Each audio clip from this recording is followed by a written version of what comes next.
ଶୁଣନ୍ତୁ, ଠାକୁର କ'ଣ ଆସିକି ଆମ ଘର ସଫା କରିବେ? ଆମ ଘରେ ଯେତେ ଅଳିଆ ଆବର୍ଜନା ଅଛି ତାକୁ ସଫା କରିବେ ନା ଅଳନ୍ଦ ସଫା କରିବେ?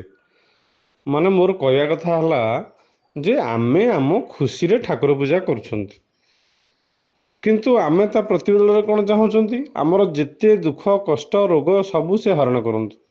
କ'ଣ ପାଇଁ? ସେ କ'ଣ ଠିକା ନେଇଛନ୍ତି? ତାପରେ ଆମେ ଯାଇକି ସେଇ ସ୍ତରରେ ପହଞ୍ଚିଲେ ହୁଏତ କ'ଣ ଗୋଟେ ହେଇଯାଇପାରେ ମିରାକେଲ, କିନ୍ତୁ ଆମେ ଆମ ଖୁସିରେ ଠାକୁର ପୂଜା କରୁଛନ୍ତି। ସେଟା ଅନକଣ୍ଡିସନାଲ ହେବା ଦରକାର।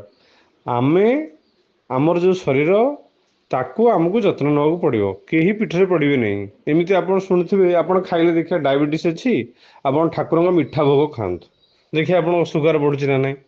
ବହୁତ ଲୋକ କହନ୍ତି ଠାକୁରଙ୍କ ଭୋଗ ଖାଇଲେ କିଛି ହେବନି। ଆରେ କି କଥା ଇଏ! ଯେଉଁଟା ସତ ସେଟା ସତ।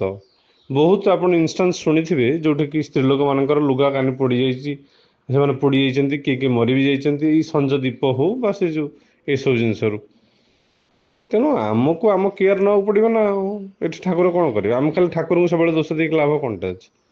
ନିଜେ ନିଜର ଶରୀର ୟା ବିଷୟରେ ସଚେତନ ହେଲେ ଯାଇକି ସବୁ ଠିକ୍ ଠାକ୍ ହେଇଯିବ।